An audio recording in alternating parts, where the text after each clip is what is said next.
अस्सलामुअलैकुम। आज मैं आप लोगों के साथ एक ख़त शेयर करने लगी हूँ। ये ख़त है चचा के नाम ख़त, जापानियों की तर्ज ज़िंदगी के मुतालिक इस्तफ़सार करने के लिए। जब ये ख़त पेपर में पूछा जाए तो सबसे पहले ये ऊपर वाली हेडिंग डालनी है, मतलब ये उन्वान, ये जो क्वेश्चन पेपर में लिखा होगा चचा के नाम ख़त, इस तरह यहाँ पे मार्कर के साथ लिखना है। और पेज की राइट साइड पे इम्तिहानी मरकज़ और वही डेट डालनी है। वहाँ पे इम्तिहानी मरकज़ के नीचे इम्तिहानी मरकज़ की जगह पे आज कमरा इम्तिहान भी लिख सकते हैं, और वही डेट लिखनी है जिस दिन आप पेपर लिख रहे होंगे। प्यारे चचा जान, और फिर एक्सक्लेमेशन मार्क्स, फिर अस्सलाम वालेकुम के बाद भी एक्सक्लेमेशन मार्क्स।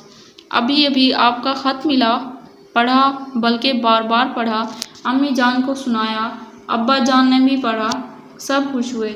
ये जानकर तो हमारी खुशी की इंतहा न रही कि आपको जापान में मुलाजमत भी मिल गई है।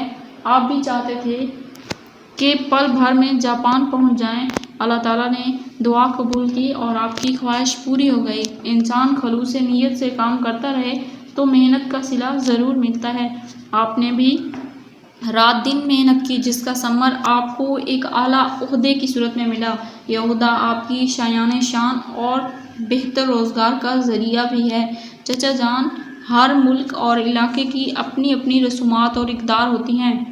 मैं जानना चाहूँगा कि जापानियों का तर्ज ज़िंदगी क्या है, उनकी सकाफ़त और रस्म व रिवाज क्या हैं, वो किस तरह का लिबास पहनते हैं, शादी की तकरीबात हमारी जैसी हैं या मुख्तलिफ, उनके मकानात कैसे हैं, आया वो भी हमारी तरह मेहमान नवाज हैं, उनका रहन सहन कैसा है, तालीम का मियार क्या है, वहाँ भी जलसे जुलूस और कौमी अमलाक को नुकसान पहुँचाने जैसी बेहुदा बातें हैं या इंतहाई सुलझे हुए लोग हैं। गर्ज इस किस्म की मालूमात पर मुबनी ऐसा तफसीली ख़त लिख भेजें जिसमें जापानियों की तर्ज ज़िंदगी का पूरा अहाता किया गया हो।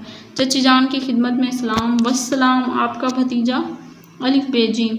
यहाँ पे हमारा आज का लेक्चर होता है ख़त्म। उम्मीद है कि आप लोगों को वीडियो पसंद आई होगी। अगर वीडियो पसंद आई है तो लाइक करें, अपने दोस्तों के साथ शेयर करें, और चैनल पर न्यू हैं तो चैनल को सब्सक्राइब कर लें। मिलते हैं नेक्स्ट वीडियो में, तब तक के लिए अल्लाह।